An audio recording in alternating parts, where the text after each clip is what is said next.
This tutorial is a clip from a live stream I did a couple of months ago. For the full video, click the link down below.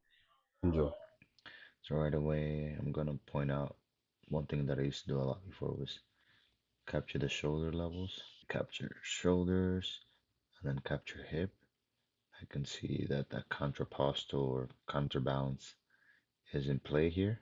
I can see all the energy, and I now like this right away tells me that he's bending a little bit on the left side, on this side. So if you were to stretch the lines like that, they come to a point they meet. And let's see, mm, let's add this in orange. Go back over here. All right. So torso, waist, excuse me, waist, and then I'll say that he's sort of stretching on the right. His midline, the line in the middle, sort of curves from like a C curve coming down. Show chest lines over here, going up. All right, and takes out the shoulder from this side, this other shoulder. So there we have the chest, sort of like a diamond. Right shoulder, the bicep. All right, let's bring him down so they can fit the head. Shrink him a bit. So we can see that oops, change the color by mistake. You can see that the chest and the elbow are sort of in the same line on the right. So elbow comes out to here and has a slight curve right here and then meets and meets in the waist. And there's just slight curves that happen in the arm that sometimes we love to exaggerate and make them like that, but because of the angles, it doesn't come out so far. I mean, the hands, forearms, slight curve over here. Um, Actually, let's forget about the curves and just make mass cylinders, and then another cylinder here, the arm coming out, sort of like in this triangle, negative space. Another cylinder sort of coming forward. And again, you can see that the waist and the hands are in the same line. Interesting. So I can move both things because they're highlighted, but the main layer is the darker blue. Pretty neat. Let's move up his hand a little bit. So right here, holding it with a square there. Right? So we can open this waist as a triangle. It's like an underwear line. And now another thing that I see now, so this leg comes out this way. Comes out this way, and this other one comes in like this. And again, slight curves, but if we're able to capture those curves and exaggerate them just a little bit, it gives us a lot of energy. So this knee sort of comes down to here, and this other one ends pretty much where the other one is. All right, let's make it a little smaller, or move them up, and then I can see that the angle could be a bit more exaggerated. Where this left hand is, sort of like this curve where that foot ends. The foot is at the same level of the shoulder. So I need to move all this to the right. Let's get this orange marker. So it's sort of like this hand. So it'll give me a lot more energy. All right, let's grab the legs and sort of curve them a lot more. Then I can fix the waist. All right, this foot comes out here. Let's see, there we go. Make this foot a little smaller. Oh, and then this one I can shrink it also. It's a lot more energy now in this sketch. The head sort of strays right in the center there.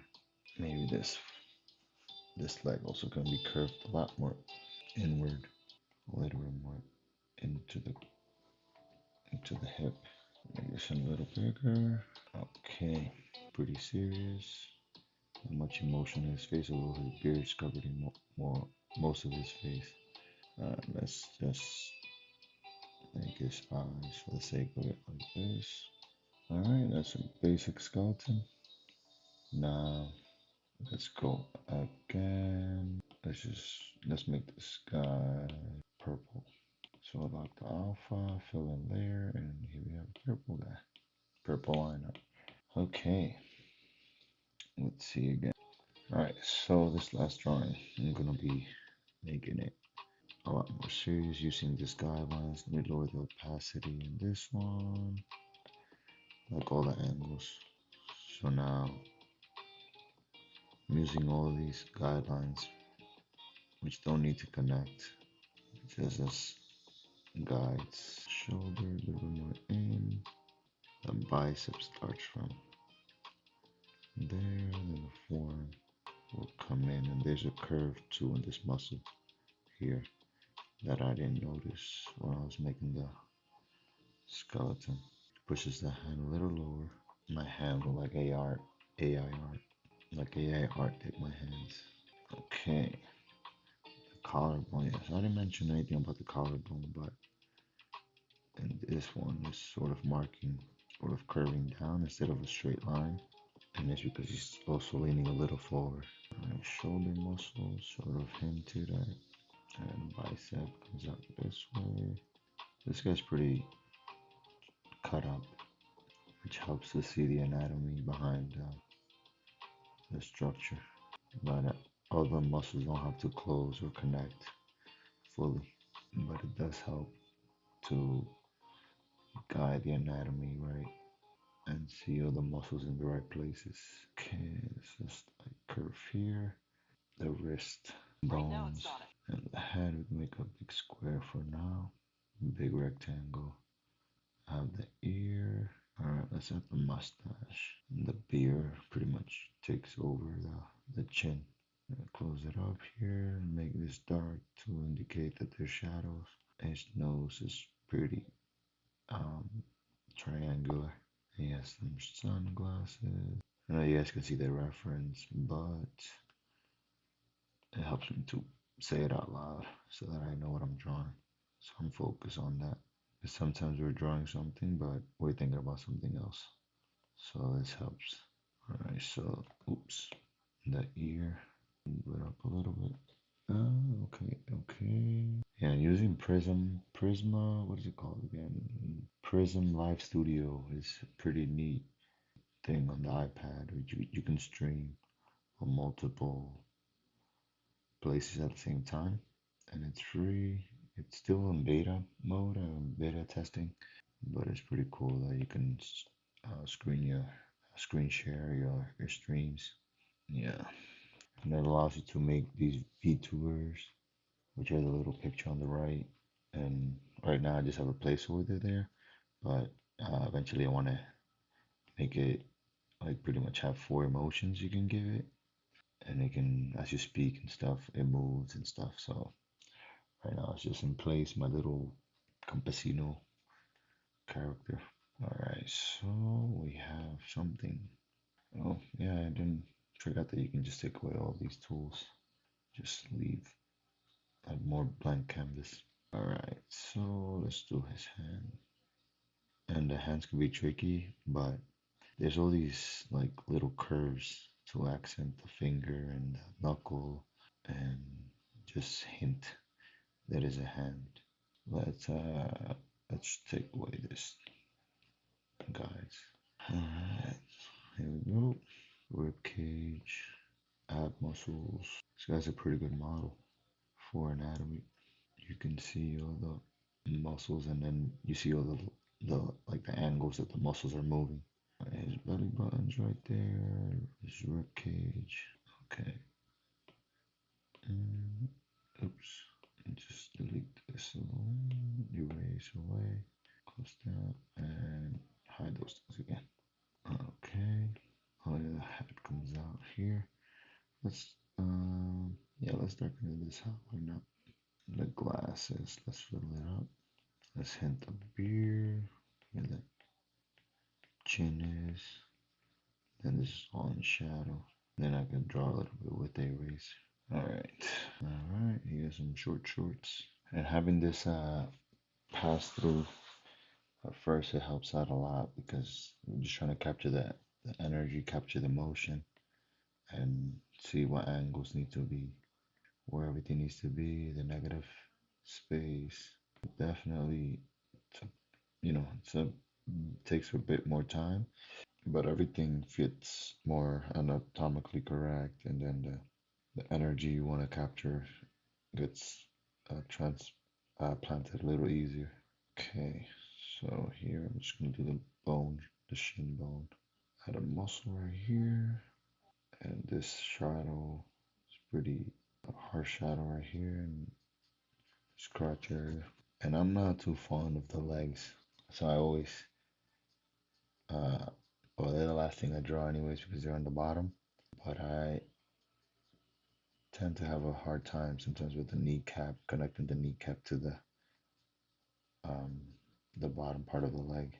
Although I do this mechanism of doing like this cone like thing for the thigh, then the kneecap is sort of like this thing that you never know what shape to make. Mostly a diamond, and then for the leg, it's like for the shin, the bottom part of the leg, sort of like this triangle or a diamond shape, or like kunai knives, like Naruto kunai knives with a curve. So it'll be like this. Well, it'll be like the calf muscle comes out, then it goes down with the curve. But the curve has a slight edge. Well, how do I explain this? This side of the leg has a slight point, and then it goes down. Then you can just make everything curve. But the point on the left side here is a lot smaller, and it's usually on an angle, sort of like the same as the ankle. Yeah. Okay. So we have this guy. Just gonna go in real quick and do some shadows, color in the underwear, or I mean the shorts. Just add some shading to it. And I'm gonna color in the harsher shadows. Shadow on the chest, shadow on the bicep. This is another study that I need to do. I need to get better at drawing shadows. Sometimes I spend too much time drawing shadows because I don't see them.